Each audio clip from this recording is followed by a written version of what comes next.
नमस्कार, आप देख रहे हैं नया भारत दर्पण समाचार और मैं हूं आपके साथ ज्योतिका। आइए रुक करते हैं खबर की ओर। अमेरिका के राष्ट्रपति डोनाल्ड ट्रंप द्वारा भारत पाकिस्तान हालिया संघर्ष को खत्म करने का दावा फिर चर्चा में है। कारण है कि एक बार फिर ट्रंप ने इस बात को दोहराया है कि उन्होंने भारत और पाकिस्तान संघर्ष को खत्म किया है। ऐसे में अब ट्रंप के इन दावों को चलते एक बार फिर देश में सियासत गर्मा गई है।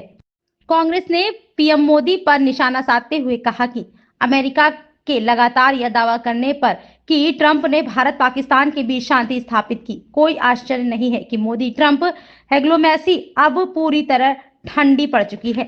मामले में कांग्रेस के महासचिव जयराम रमेश ने बताया कि 10 मई 2025 को अमेरिका के विदेशी मंत्री मार्को रूबियो ने अपने पहले ऑपरेशन सिंदूर के अचानक बंद हो जाने की जानकारी दी थी। इसके बाद राष्ट्रपति ट्रंप ने खुद कम से कम 61 बार अलग अलग देशों में यह दावा किया कि ऑपरेशन सिंदूर उनके हस्तक्षेप की वजह से रोका गया है। बता दें कि रूबियो ने मंगलवार को व्हाइट हाउस में एक कैबिनेट बैठक में कहा कि दशकों में पहली बार अमेरिकी विदेशी नीति पर आधारित कि क्या अमेरिका को सुरक्षित, मजबूत और समृद्धि बनाती है। उन्होंने ट्रंप की तारीफ करते हुए कहा कि उनके निर्णय अमेरिकी विदेश नीति को परिवर्तनकारी बना रहे हैं।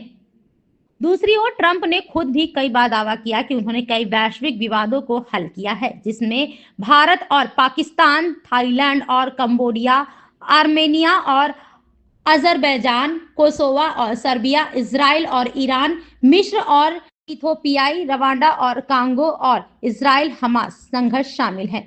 उन्होंने कहा कि उनके कारणों अब तक 8 युद्ध खत्म हो चुके हैं और रूस यूक्रेन संघर्ष को भी समाप्त करने की योजना है। हालांकि भारत ने लगातार यह स्पष्ट किया है कि किसी तीसरे पक्ष का कोई हस्तक्षेप नहीं हुआ है। गौरतलब है कि भारत ने 7 मई को ऑपरेशन सिंदूर शुरू किया था, जिसका मकसद पाकिस्तान और पीओके में आतंकवादी ढांचे पर कार्रवाई करना था।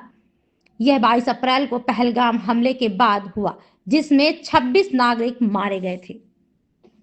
इस खबर में बस इतना ही। बने रहिए नया भारत दर्पण समाचार के साथ।